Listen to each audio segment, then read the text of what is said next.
After some thought, Sikhidhvaja said, "There is only one more thing left, O son of the gods, and that is this body, which is the abode of the deadly snakes known as the senses, and which is composed of blood, flesh, etc. I shall now abandon that too and destroy it, and thus achieve total renunciation." So he's even prepared to kill himself. He believes in these teachings so strongly that he's going to take them to their logical conclusion. And this is the logical conclusion.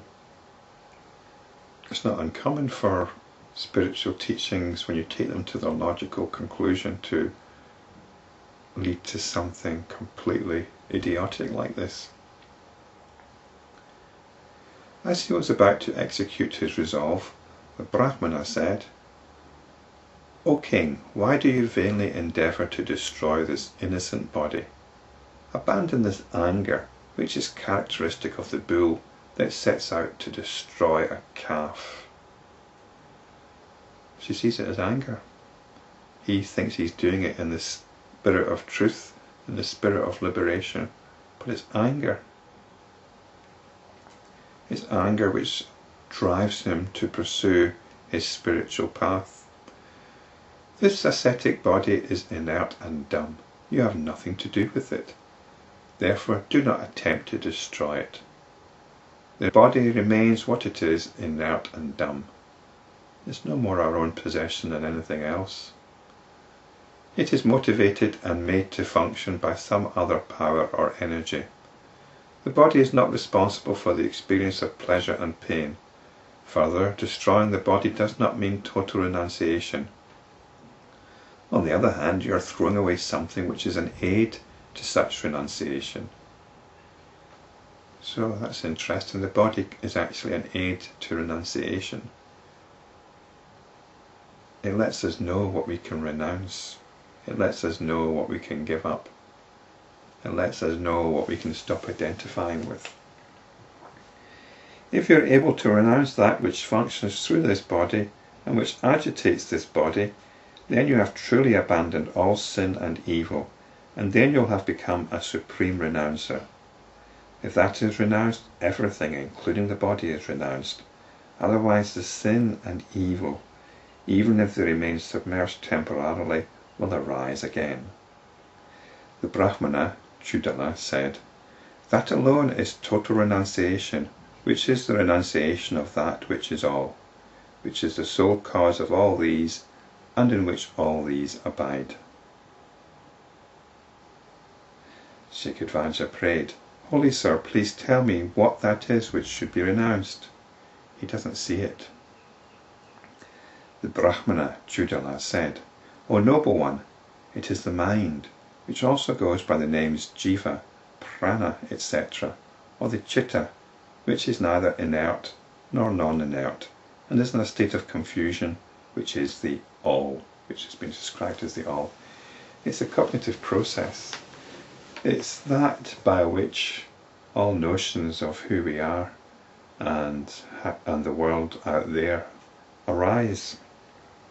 Worth noting that the word prana is used for this.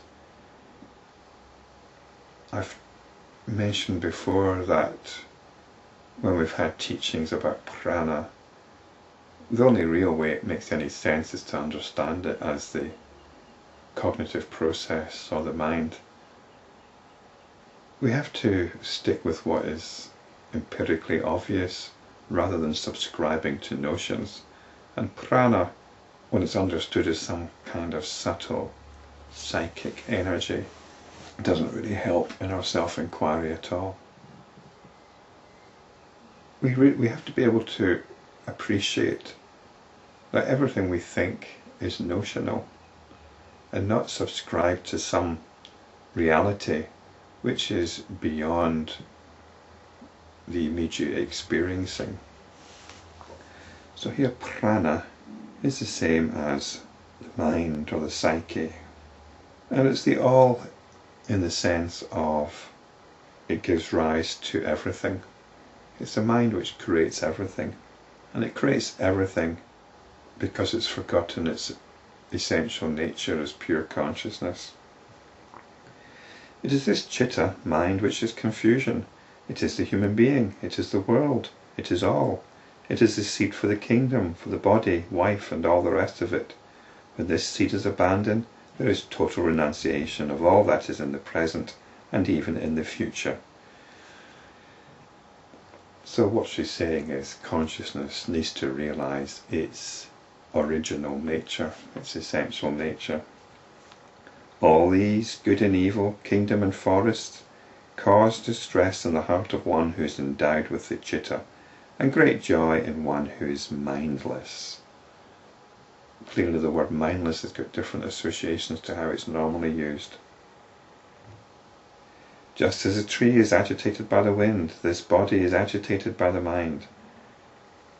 The diverse experiences of beings, old age, death, birth, and so on, and also the firmness of the holy sages, all these are verily the modifications of the mind.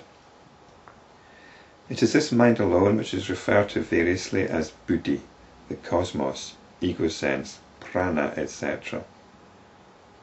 Hence its abandonment alone is total renunciation. Once it is abandoned, the truth is experienced at once. All notions of unity and diversity come to an end. There is peace. All notions come to an end. It's these notions which stir up the mind and keep it agitated. On the other hand, by renouncing what you consider not yours, you are creating a division within yourself.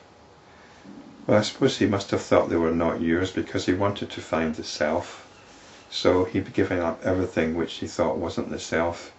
The idea is that you strip away everything until you find your true self. So everything you strip away, you're regarding as not self.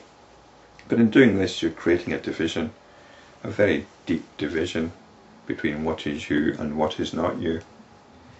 If one renounces everything, then everything exists within the void of the one infinite consciousness. When you give up everything, you find everything.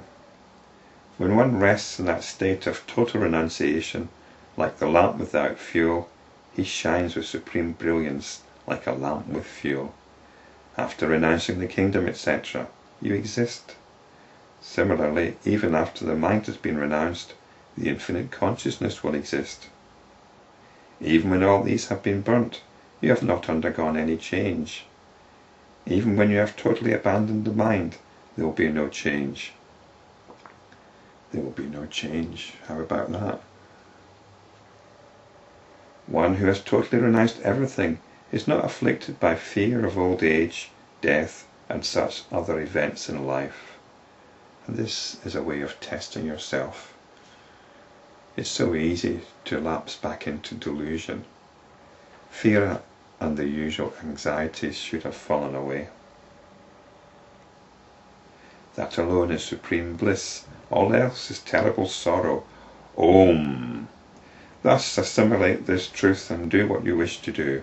In that total renunciation does the highest wisdom or self-knowledge exist. The utter emptiness of a pot is where precious jewels are stored. And this is the emptiness we want to reach. It is by such total renunciation that the Shakyamuni Buddha reached that state beyond doubt in which he was firmly established. So there's a clear acknowledgement here of the Buddha. Shakyamuni was the sage of the Shakya clan, and this was the wisdom that the Buddha reached. This was his nirvana. This was nirvana. Hence, O king, having abandoned everything, remain in that form and in that state in which you find yourself. Abandon even the notion of I have renounced all, and remain in a state of supreme peace. Well, one wonders if Sikhidhvaja got the message.